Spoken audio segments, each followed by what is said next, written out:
najsilnejším putom a preto niekedy až príliš bolí. Príbeh malého Marka, ktorý je momentálne so svojou mamou vo Švajčiarsku, zburcovalo celé Slovensko. Je to príbeh o dieťati, ktoré rozdelilo rodinu a v ktorom je až príliš veľa zlomených srdc.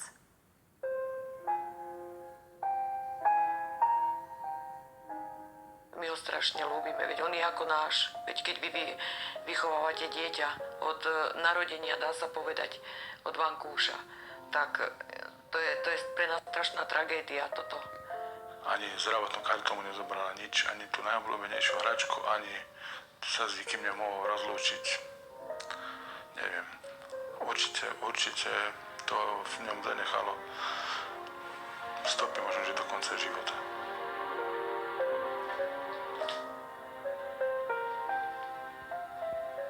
Nemôžeme ani spať, ani nič. Neviem, prečo to robí. Keď sa má Marko tak dobre, prečo nám ho nedá k telefónu? Ja si myslím, že toto si nezaslúžime.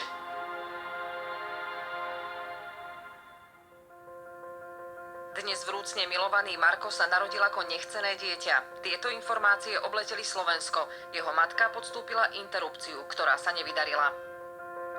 My sme jej hovorili hneď, že aby si to nechala, že jej pomôžeme s tým, no lenže jej rozhodnutie bolo silnejšie ako naše slová. So žiadosťou o rozhovor sme oslovili aj Markovú mamu, ktorá žije vo Švajčiarsku. Na naše otázky odpovedala písomne. Svojho syna milujem od prvého dňa jeho narodenia a to, prečo som zvažovala interrupciu, je moja súkromná záležitosť a nerobí to zo mňa horšiu matku.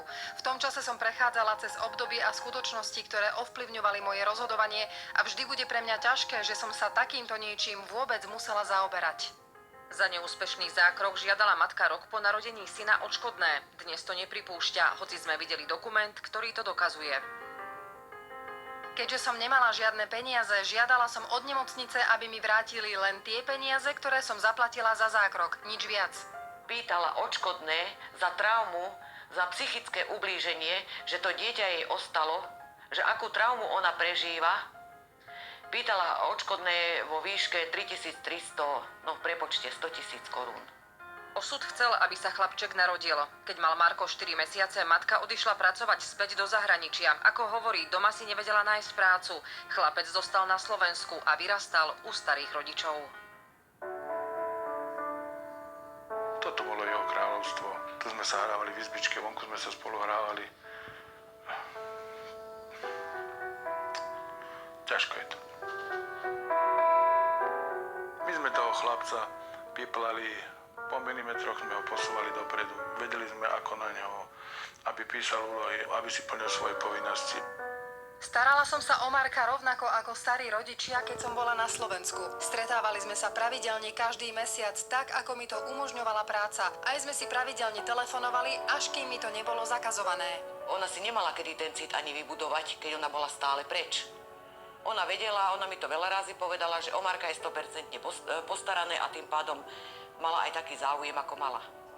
Ale nikdy nechodila na dvojtýždňové turnusy.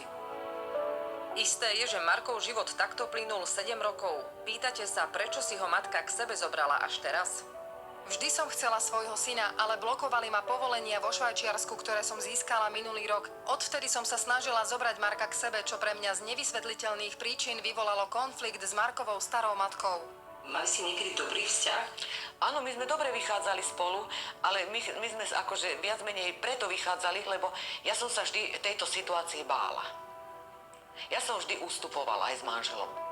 Mali sme určitý rešpekt pred ňou. Lebo vieme, ako to s ňou je, že ona teraz povie jedno a o 5 minút už to nie je pravda. Už pol roka matka a stará matka zvádzajú o Marka boj. Súdy vydali predbežné opatrenia, ktoré chlapca najskôr dočasne zverili starým rodičom, potom matke. Všetko vyvrcholilo výkonom súdneho rozhodnutia, ktorý videlo celé Slovensko. Toto je súdny výkon rozhodnutia. My bereme toho chlapca. Práve preto, že som sa nevedela domôcť byť so svojím synom, musela som sa obrátiť na súd, ktorý vo veci konal a starej matke Marka aj prikázal, že mi má syna dať, čo úmyselne nerešpektovala.